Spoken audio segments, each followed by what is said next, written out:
First of all, I just want to say what an honor it is to come here. You know, a lot of times you get to be an old geezer like me and you go to speaking engagements. Some of them get a little dry. I love talking with patients because this is the reason you go into medicine, is to talk to the people that you want to partner with and work with. And I think it is a partnership. So it's such a pleasure to come here. This is the highlight of the day, and I really thank you for letting me get up here. I know I only have 8 hours, so I'm really going to try to keep it brief so we can all, just cook right along. I'm sure Brent's talked a little earlier. We were in morning conference for the hospital back home for me at work, but Brent, he's got more degrees on a thermometer. I'm going to keep it, real. I'm a surgeon, so most of my stuff's in crayon. So what I hope to talk about today, Connie gave me a task, and when she assigns something, you just say yes, ma'am, and you get what's done. Surgical decision making, to me, as a surgeon, is one of the most important things I think that we do. And I have done this now for almost 25 years, and I found that certain common things come up which are very basic and very straightforward for me because I do it every day, but for many families it's their first rodeo, and it can be very intimidating, it can be very challenging. Even people who have had, for example, in the CCM community that have multiple CCMs or it's familial, it's different when it's their kid or their spouse or someone, themselves, and something changes. And so what I thought I would try to do today, and this is a question and answer session, right? So please yell at me. I've been married 30 years. I'm good used to being yelled at. But ask questions along the way if something comes up. But when I talk about surgical decision making, to me, it's a partnership. And there are many people involved, but the two key people that are involved, the two parties, are the surgeon and the patient. And to me, that is a sacrosanct, that's a real partnership.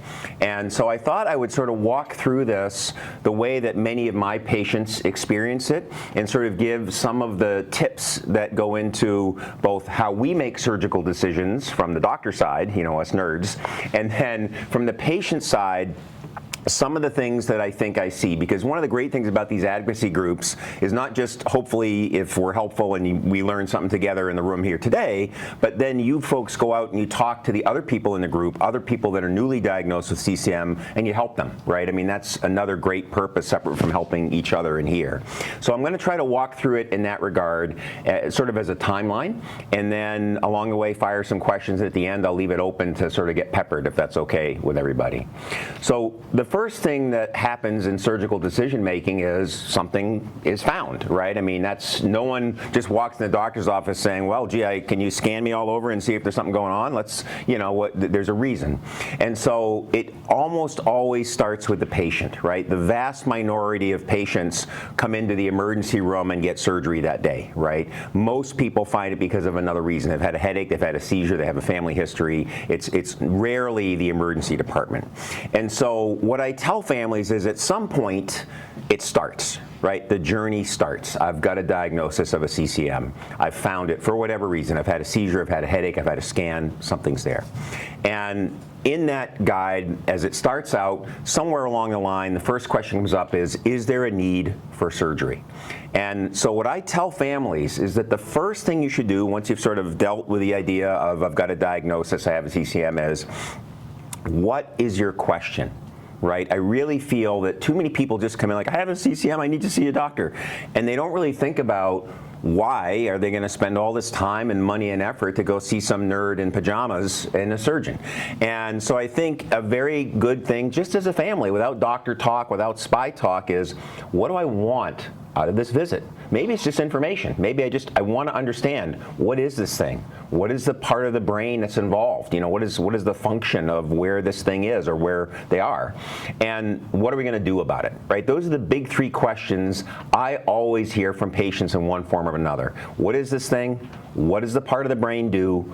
And what are we going to do about it? And I really think starting out with a clear thought of what do I want to get out of this visit, writing it down, is probably the first thing. The second thing is, and this is active homework, you got to get your stuff. right? So by that I mean you want to get your images, whether it's on a thumb drive, a CD, something like that. Never trust hospitals. Hospitals are awful. I work at them. They're terrible. And they say, oh, we'll send the pictures. They'll be there for your doctor's visits. Nope. They will not be there. They are just totally, you know, take it upon yourself to go to the medical records office. You walk in there with a film library. Those are the spy words you want to know, and say, please give me a copy of my images, maybe 2 if you can, so I can give 1 to the physician and keep 1 for my own records. Please give me from medical records copies of all my records, my doctor's notes, my MRI reports, if I have EEG studies, what are my labs. Please give me those copies. Put them all in a folder. Walk around, and when you meet with your doctor the first time, ask for screenshots, or you can take them on the visit, of the key images, right? Because there's going to be 80 bajillion images, and it is so helpful as you're doing consultations, as you go through your journey, to have, this is, you know, just like you have baby pictures of your kid. This is little Susie at 1 year old, this little Susie at 2 years old. You know, what is the problem? You can just see the families that have talked to people in the Alliance or that have an experience with this, and they come in and they go, well, this is my records, you know, here are the films, here are the records, and this is the problem right here. My question is, you know, I have seizures, this hurts my head, you know, what can we do to make that better? So what is your question? Get your records. That's step 2. Step 3, and this is probably the most important step, get a team. Right? You can't do this alone. Nobody, this is unfair to put on anybody.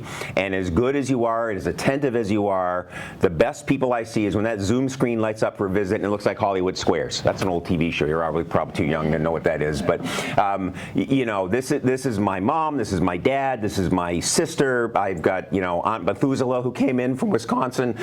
You know, you have a caregiver team, because whether it's in pediatrics, the child, for me, when one of my kids was sick and in the hospital, you can't think straight, right? No matter how much you try, and the doctors, you know, we all use big words. We like to impress people, like big Harvard professor. It's the flamduzinator and the occipital flabby-doo, right? You know, the spy talk kills me.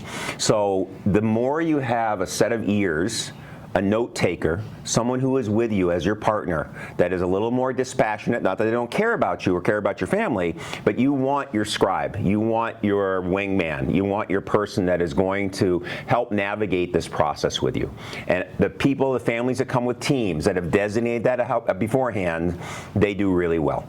So that's the third thing that I would suggest. What is your question? Get your homework together, get all your records, and then get a team. Right? So when you walk in to get your opinion, those 3 things should be the first things that you do. Now you're ready. You got your team, you got your question, you got your records. So now you want to start the process of getting a surgical opinion, right? You've got some question that's surgical related, ranging from like, do I even need surgery? That's a fair question. I found I had the CCM. What are my options? To like, okay, I know I have this in this location that's doing this thing, and I need to get it out. You know, so there's there's range of sophistication. Now that you've got those 3 key elements to start, there are 2 other elements before you launch. Element 1 is, who the heck am I going to see? Right? You know, because that's hard, right? Most people, you don't know who the right folks are. It's not like buying a car. You're like, well, gee, do I want a Honda or do I want a Toyota? Well, there's 2 Toyota dealers. There's 1 Honda dealer. I'm going to go. It's not like there's a CCM dealer in Toronto, at least last I checked. And so how do you find out who the reputable people are? Who are the people that are good at these things? Who are the people that you want to talk to? That's where organizations like this are so incredibly helpful. And I really want to commend, you know, the recent push that Connie has had and others, and I've worked with Kelly as well, creating these centers of excellence, right? And you can look at that on the website and say, well, where are places that are good at this? Where are places where there are physicians that do this? Maybe there's epilepsy doctors, maybe there's surgeons. But that is a starting point. You don't have to have somebody from there, but if you're completely in the weeds and you don't want to just go up the street to the local hospital, take a look at that, right? So that is one, I think, the most concrete way to try to at least get a starting point. Now, you may have your local doctor because you're local, and again, in Canada, you folks are smart enough to have universal health care, unlike in the U.S. where it's a mess. In the U.S., you may want to look and say, well, where does my insurance cover? You know, what hospitals are going to allow me to go there, as awful as that might sound. You may want to look and say, in my local area, talk to your primary care doctor and say, well, have they had any experience with cavernomas before, and you know, who do they refer people to? But these are ways to start, ranging from the very concrete web to, you know, talking to your local physician, talk to other people in the groups when you have connections here, and then, you know, the other thing you can look at is sometimes you can take a look at PubMed, which is a, you know, a site, and you can see who's publishing stuff on CCMs. You know, who's got big surgical series, because frankly, experience matters, right? And this is a key thing. I would comment that one very important thing when you're looking for an opinion is, if you can, and you look at the website for that physician, do they work in a team or do they work alone? Right? Because one thing I'm going to talk about a little bit from the physician side in just a moment is, what is that group going to look like? If you go to a surgeon and they work solo and all they do is surgery, you can bet you walk in that door, you're probably going to get offered surgery. If they work with a radiation therapist, if they work with a geneticist, if they work with a neurologist, you can bet you're probably going to get a more balanced opinion, and maybe they'll say surgery's right, maybe they suggest doing radiosurgery, maybe they suggest doing nothing. So you really want to, as you look at your people, get a sense, both the geography, you know, where do they live, you know, is it covered by insurance, but also the topography, the lay of the land, who are the people that they work with. And if you got a solo, you know, gunslinger, that might be a little scary, because you really want to, in my opinion, data shows that with these complex vascular malformations, a multidisciplinary team is better than a solo shooter. So those are my pieces of advice before you even walk in the door. I would say, from a practical standpoint, at least in the US, getting a surgical opinion falls into two big cohorts. You got your online general, give me a letter type response, and you've got your personal visit. And so at Children's, we offer both. So some families are sort of, you know, it's like applying to colleges now in the U.S. where you tick every box, and I'm going to get every doctor in the world to give me an opinion. And so there are online things where you submit your films and records. They usually cost several $100s, and you can get a formal opinion that's written.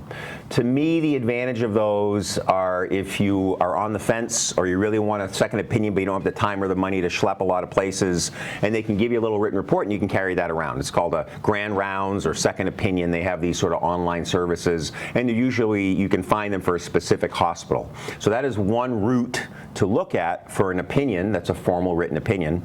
The other is to go see somebody, and that's the more typical classic one that you set up. When you see the person, I would say the last thing on the patient side is, when you see them, there's two ways to do it. One is a sort of formal, you're coming, you're going to see our whole group together. And I'll talk about the visit the way I do them shortly, but it's one-stop shopping. You set up a date, you arrive to the hospital, and then you get basically tag teamed by 1,000 people in the room. You're like, holy smokes, who are all these people? And you got your geneticist, your neurologist, your neurosurgeon, maybe your radiation person. They're all in one spot. The other way, and what I do sometimes, because many folks come from around the country, around the world, is we do a very informal Zoom meeting at the beginning, which may not even be a billable, it may not cost you anything. Many surgeons will say, look, I set aside, you know, for me, every other week, I just have a little time for remote Zooms for cav mals. And I just say, you know, on Tuesday mornings from 8 to 10, we'll do a bunch of 15-minute little Zooms to say, hi, my name's Ed, I look at your pictures, you know, here's a quick question and answer, and then families can decide if they have enough information to do something more formal or not. And so many places will offer this, and you can see this, you know, on their websites. So it seems like a lot, but if you sort of just spend that little bit of time to answer those questions, get those resources, and figure things out, boy, oh boy, is your visit going to be a heck of a lot smoother when you get it done, whatever that is. So that's the patient stuff. Any questions about, you know, pre-opinion homework or thoughts? Yeah. Do you have any red flags for us? Like, someone goes to see a doctor, how do they know if they're going to know what they're talking about?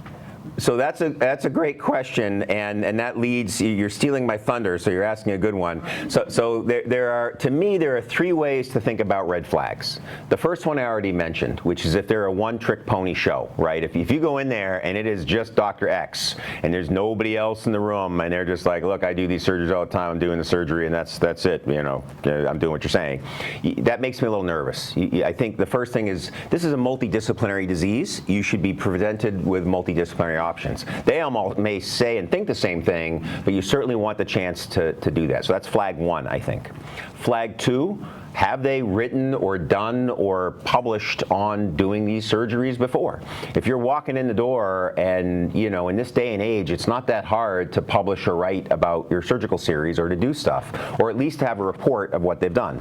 If you ask them, have you done this before and how many have you done and what are they like? If they're cagey or they can't give you a direct answer, that's a second red flag, right? You don't need to do a million, and some are certainly much easier procedures than others, but you want to get a sense that this person has a track record, either verified by looking at published papers or their surgical history, and so that's number 2. So number 1, do they work in a team or not? Number 2, what is their track record? Either by personal or do a little online sleuthing. My 20-something-year-old daughters could get answers for anything, anywhere about anything. So you get a couple of teenagers or 20-year-olds on the case, and they'll get you some answers. I bet you guys could probably find some stuff out. And then number 3, to me, the biggest red flag is if that physician at the end of your visit doesn't say, and please get a second opinion, and give you maybe some names. Because if they are too afraid, if they say, look, they're going to tell you crazy stuff, run away, then that's the bad news. Some physicians will be very civil and they'll say, see anybody. Other physicians say, look, see anybody but Dr. X. There are a few people that are a little shaky, but the point is they should offer you a second opinion. If they don't, that's a red flag to me. So those are my 3 Ed Smith rules for red flags. Does that make sense? All right. So let's transition maybe a little bit to what happens on the doctor side, right? So this is all homework for the patient side. What the heck do we jerks do when we get that little phone call? Hi, I'm Susie from Saskatoon, and I've got a calf mal, and I said that right, didn't I hope? No? Okay, I'm checking. I had a Saskatoon once, but I got some penicillin and it cleared up. It was sort of like right here. So in any case, tough crowd, no, not enough coffee. All right, we're doing great. So what do surgeons do, right? In a surgical consult, what happens? So I can't speak to every surgeon in the world, obviously, but I can talk a little bit about what happens with us so that you know what the surgeon has hopefully done before you walk in the door, and that can frame the conversation when you have it. The way we do it is we ask everybody, we have 2 intake admins, so 2 very nice secretaries, and they speak when you call or email and you say, hi, I'd like to see Dr. Smith, my child has a calf mal, could we get an appointment? And usually what they say is, that'd be great, please give us all your records, is this a 5-alarm fire, like, are they in a hospital right now somewhere with an active bleed, or is this a general consult? So they usually should give you a sense of like, hey, do we need to see you today, or is it something that we can do in a week or 2? And most of the time it's a pretty quick turnaround. If you've got someone who says I can't see you for 3 months, that's a little bit of a red flag as well. Maybe a good red flag if they're busy, but not that they should be able to see you soon. So you have the intake part, and this is where if you have all your records, that's going to expedite that intake. At Children's, what we do is we do what's called a Tuesday review.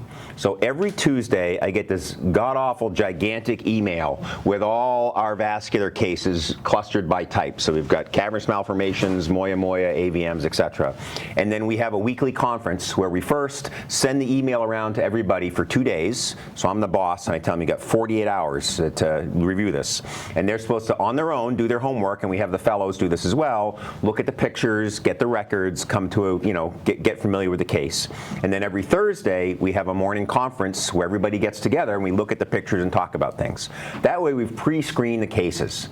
And then that Thursday afternoon, usually within 48 hours, but not always, we'll have the secretaries call back and say, Dr. Smith and the team reviewed Susie from Saskatoon's pictures, but we'd love to see you at X. And sometimes I'll just call the family directly and just, very quickly just say, hey, we reviewed your films, this is what we think, would you like to have a visit or not, or we say, look, clearly no surgery or absolutely surgery, and sometimes that little 2 seconds on the phone or email can help.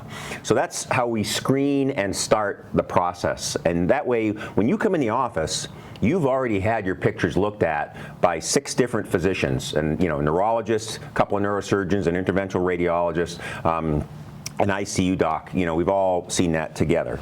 It is very, very helpful to understand from the family when they send it, what is your question? I want surgery because this has bled 3 times. I want surgery, or your opinion on surgery, because I have epilepsy and I want to, my goal is to cure the epilepsy. I don't really, I'm worried about the future risk of bleeding and I want this out. What is your question? And that helps frame it. So that's all the stuff that we do, before you walk in the door.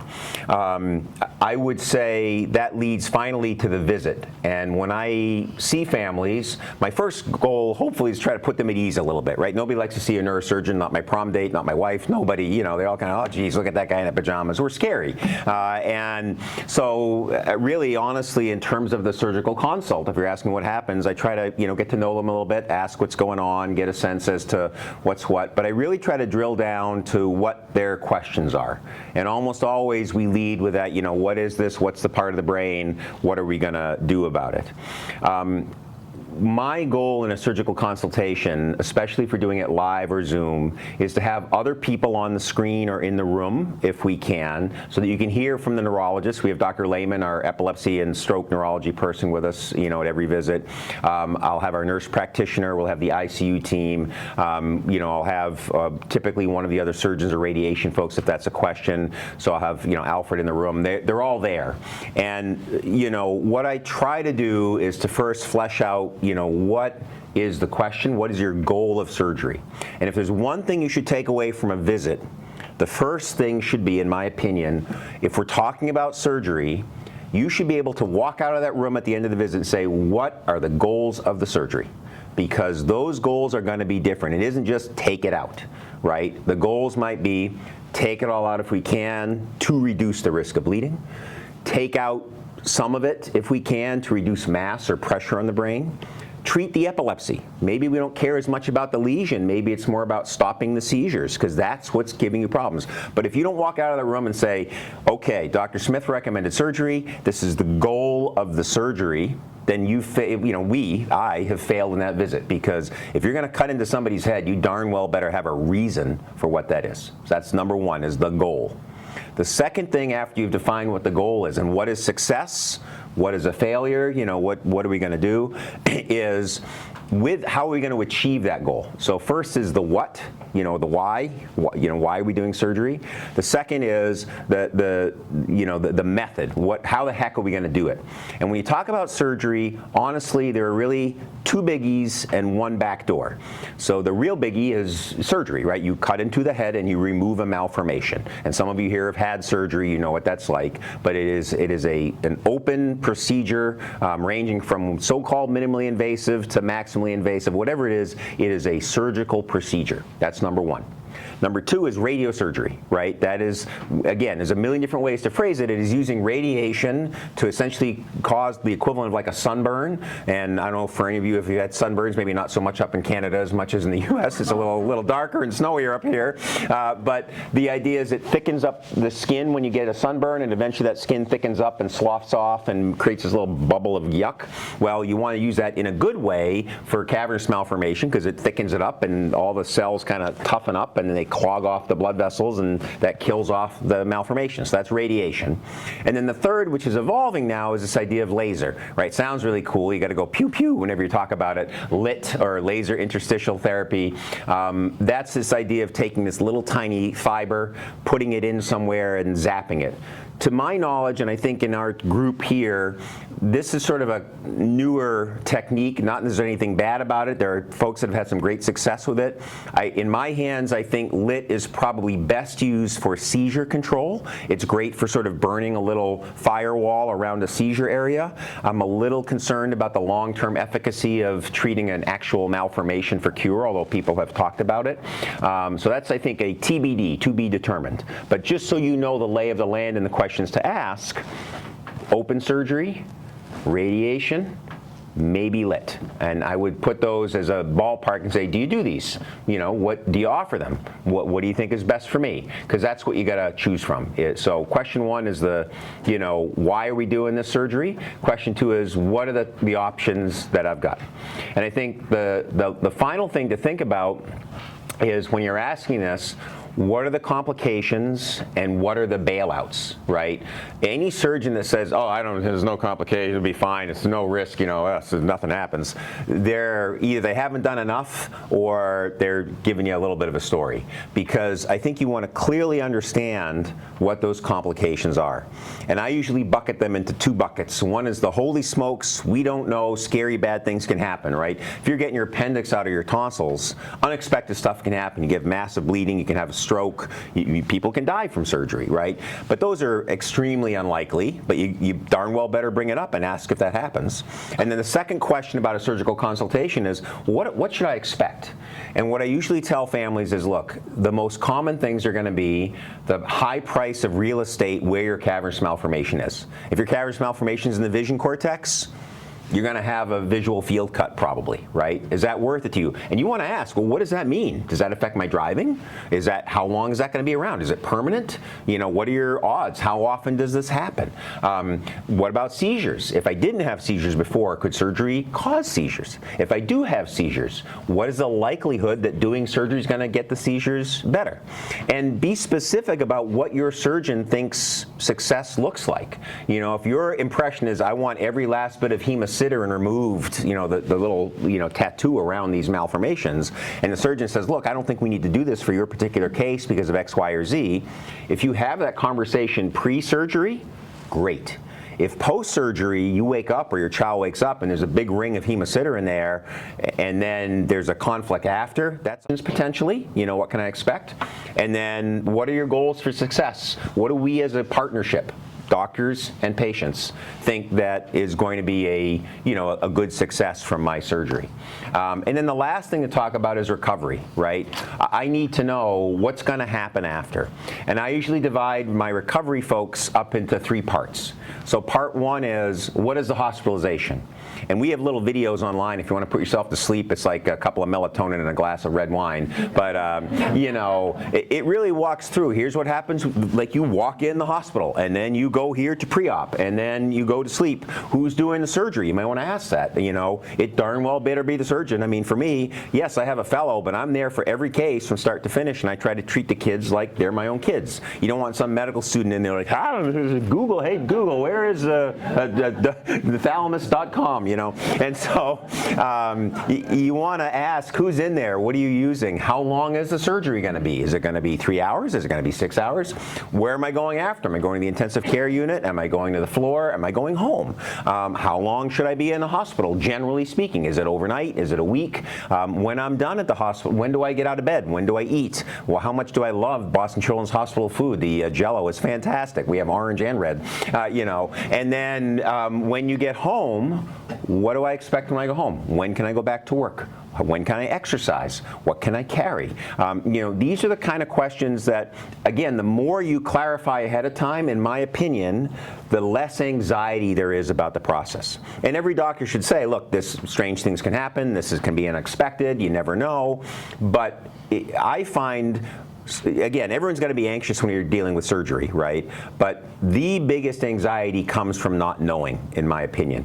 If you're able to clearly articulate in regular words without a bunch of spy talk Harvard juice of just like, look, your head's going to hurt, you're going to throw up, you're going to feel yucky for a couple of days. For my patients, tell them, look, you're too young, but it's open bar. We'll get you, a couple of medicines in you.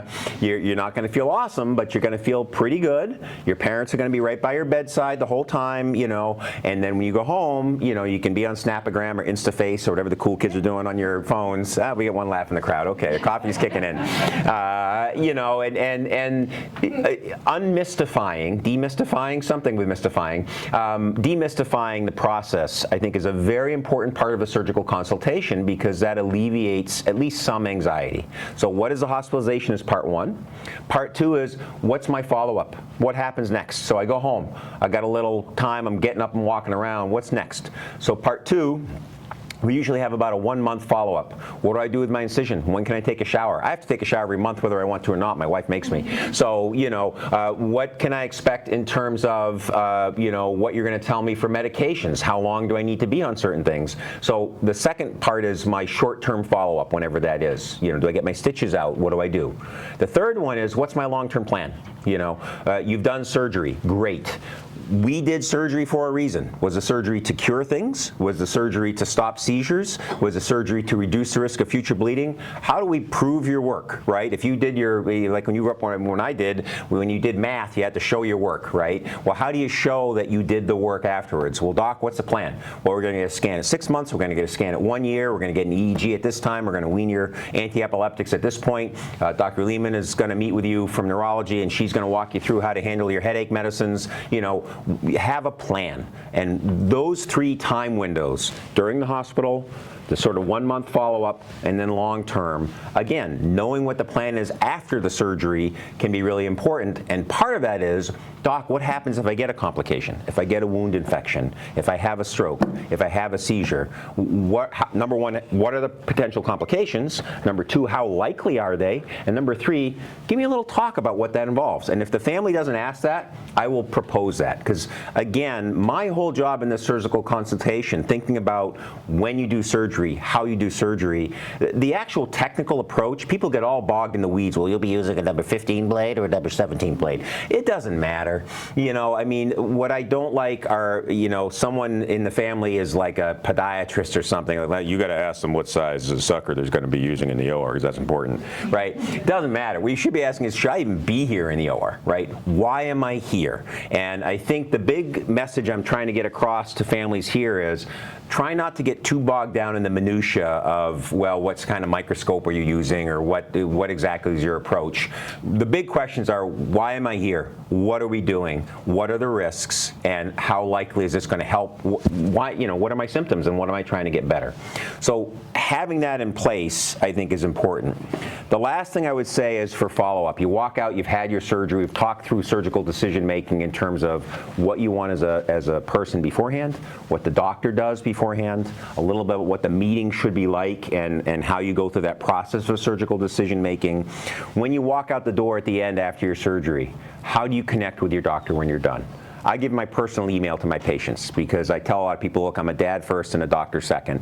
And we have a great administrative team, but these are big deals, and frankly, when you entrust your kid to some stranger to do brain surgery on them, that's a big responsibility, and you want to take that, as you should, I think, with a lot of heavy weight. And I think at that point you've had a bond with that family, and they should at least be able to email you. You do that with random people you meet at meetings. If you've taken care of someone's child, I think they should be able to talk to you, and if they're worried, they should let you know. But how are you going to communicate with them when they're done? It doesn't have to be personal email, but what's the phone number for the office? What do we do if there's an emergency? Who do we contact? You need to know that, because it's a relationship. After you've done surgery, you're married, you're there, and you're with that person through thick and thin, and I think that that's important. And then, again, keeping your team together. The team doesn't break up when the surgery's over. The team stays together through the long run. So that's my sort of spiel, I hope, in terms of surgical decision making from a very practical nuts and bolts standpoint. What you should do as patients, what the doctor does in the little veiled offices, and then some key questions to ask and an action plan that goes through the process. And I hope that was helpful a little bit. But